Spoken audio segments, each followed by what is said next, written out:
Baik, terima kasih. Bismillahirrahmanirrahim. Assalamualaikum warahmatullahi wabarakatuh. Kawan-kawan, saya ingin memberikan statement beberapa hal terkait dengan tuntutan dari Jaksa Penuntut Umum berhubungan dengan serangan kepada saya yang disidangkan di Pengadilan Negeri Jakarta Utara. Yang pertama tentu saya setelah melihat berita di media bahwa penuntut umum menuntut kepada kedua terdakwa dengan tuntutan 1 tahun penjara dan disampaikan juga pasal yang disangkakan dalam tuntutan itu adalah pasal 353 ayat 2. Di sana saya yang pertama memang apa yang saya katakan sebelumnya bahwa ini banyak kejanggalan semakin memperlihatkan. Tentunya secara pribadi saya sejak awal serangan saya sudah pernah mengatakan bahwa saya tidak ingin serangan kepada saya ini mengganggu saya dalam berjuang memberantas korupsi ke depan. Oleh karena itu saya memilih jalan untuk bersabar dan tidak menuntut kepada siapapun. Walaupun demikian tentunya demi kepentingan penegakan hukum, kepentingan keadilan, kepentingan kemanusiaan, tentu menuntut agar siapapun penyerang itu harus diungkap adalah suatu hal yang wajib saya lakukan. Tapi bukan sekedar masalah dendam untuk membalas. Tapi belakangan ketika saya melihat proses penyidikan berjalan, proses di penuntutan yang diawali dengan dakwaan dibacakan di persidangan, hingga terakhir kemarin tuntutan disampaikan oleh jaksa penuntut, semakin meyakinkan kepada diri saya bahwa ada yang tidak beres di sana. Setiap proses dilakukan, saya bersama dengan tim kuasa hukum, koalisi sipil, menyampaikan kejanggalan-kejanggalan ke publik, agar ini bisa dipantau dan dilihat. Kenapa ini terus saya lakukan itu? Karena pada dasarnya saya meyakini dengan sejelas-jelasnya serangan ini bukan hanya serangan kepada diri saya, tapi serangan ini dilakukan karena saya melakukan tugas memberantas korupsi.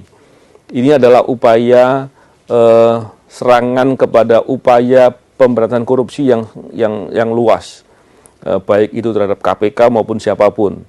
Bahkan saya melihat upaya ini upaya untuk menakut-nakuti atau mengancam kepada orang yang berani dengan lugas, dengan tuntas untuk berjuang memberantas korupsi.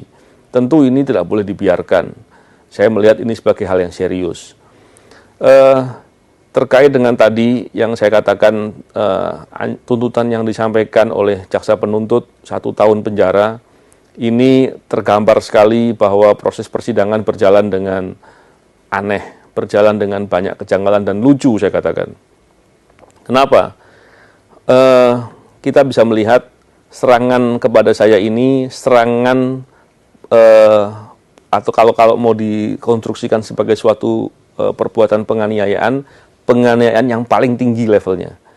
Penganiayaan yang direncanakan, penganiayaan yang dilakukan dengan berat menggunakan air keras, penganiayaan yang akibatnya luka berat, dan penganiayaan yang dilakukan dengan pemberatan. Ini level yang tertinggi. Bayangkan, perbuatan selevel itu, yang paling maksimal itu dituntut 1 tahun. Dan terkesan penuntut justru malah bertindak seperti penasihat hukum atau pembela dari terdakwa. Ini suatu hal yang tentu harus diprotes, harus dikritisi.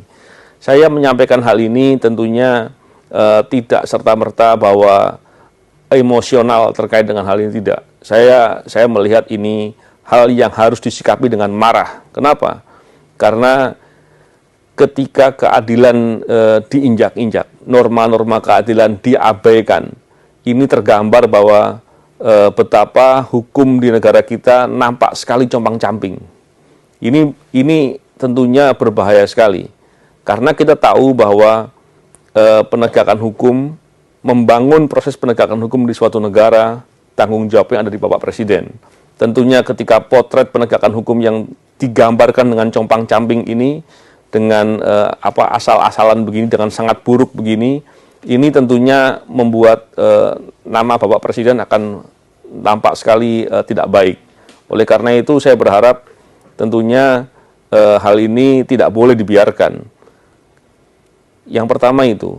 Yang kedua, kalau pola-pola seperti ini tidak pernah dikritisi, tidak pernah diprotes dengan keras, dan kemudian Presiden juga membiarkan, saya sangat meyakini bahwa pola-pola demikian akan mudah atau banyak terjadi kepada masyarakat lainnya.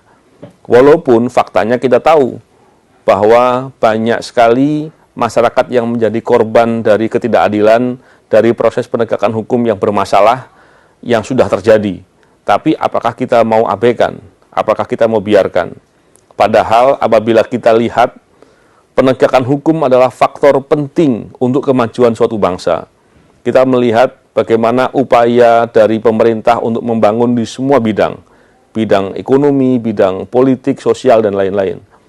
Tapi apabila penegakan hukumnya bermasalah, proses penegakan hukum, sistem penegakan hukum, dan bagaimana realisasi penegakan hukum di masyarakat itu ternyata bermasalah, maka kita sulit sekali untuk bermimpi sektor-sektor lain bisa menjadi baik.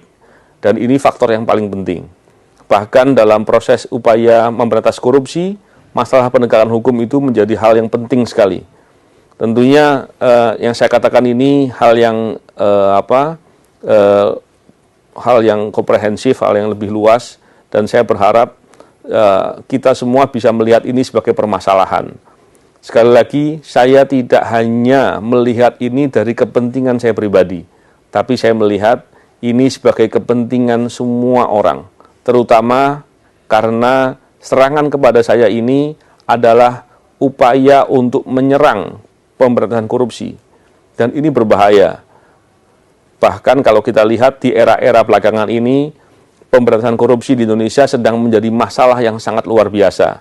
Bahkan kita tahu dengan terang benderang upaya penghambatan, upaya penghadangan dilakukan dengan masif. Di tengah banyaknya potensi-potensi korupsi, bahkan perbuatan-perbuatan korupsi yang terjadi. Tentunya keprihatinan ini adalah keprihatinan kita semua, dan sekali lagi saya sangat prihatin dengan adanya proses persidangan yang sekarang sudah masuk di masa penuntutan yang berlangsung seperti itu. Keprihatinan ini bukan pertama kali, tapi sudah saya sampaikan berulang kali, dan ini sudah banyak kejanggalan-kejanggalan yang terjadi. Saya kira apakah ke depan situasi itu akan berubah, apakah kemudian prosesnya akan menjadi baik, bagi saya yang penting adalah saya tetap akan berikhtiar untuk berbuat. Saya akan melakukan protes-protes sebagaimana mestinya dengan cara-cara yang benar. Karena apabila nanti hal itu tidak terjadi, bagi saya telah melakukan apa yang harus saya lakukan. Dan apabila prosesnya putusan kemudian berjalan seperti keadaan sekarang, maka itulah potret dari penegakan hukum di Indonesia, dan ini harus menjadi keprihatinan kita semua. Bagi saya ingin mengajak semua kalangan masyarakat untuk bisa mengkritisi hal seperti ini, baik kasus ini maupun kasus-kasus lain yang menunjukkan ketidakadilan, menunjukkan suatu perbuatan yang menggambarkan potret penegakan hukum yang compang-camping. Oleh karena itu, dengan semangat upaya memberantas korupsi yang baik ke depan, tentunya saya mengajak kepada semua kawan-kawan yang berjuang untuk memberantas korupsi untuk tetap berani dan konsisten. Karena orang-orang yang terlibat dalam perilaku korupsi, koruptor dan kawan-kawannya, mereka berharap kita semua takut dengan kejadian ini. Kita semua menjadi melemah dan kemudian mereka bisa dengan semaunya sendiri merampok dan menjarah uang rakyat, harta dari bangsa dan negara. Saya kira itu hal yang menjadi concern bagi saya, dan sekali lagi kejanggalan demi kejanggalan yang saya catat, saya umumkan ke media, kepada publik setiap waktu dan setiap tahap, itu semakin tergambar, dan ini semua saya minta untuk menjadi perhatian dan kita menjadi catatan bagi kita semua. Semoga ini bisa menjadi upaya perbaikan Saya tidak tahu perbaikannya akan seperti apa, tapi tentunya dalam kesempatan ini saya juga mendesak kepada Bapak Presiden, apakah masih tetap akan membiarkan, apakah terus kemudian akan turun untuk membenahi masalah-masalah seperti ini. Bukankah sejak awal Bapak Presiden memberikan perhatian soal ini, tapi kemudian mempercayakan kepada aparatur yang sedang bekerja? Bukankah sudah sangat cukup alasan untuk menunjukkan bahwa aparatur bekerja dengan bermasalah di sana-sini? Saya kira itu ingin saya sampaikan. Terima kasih. Assalamualaikum warahmatullahi wabarakatuh.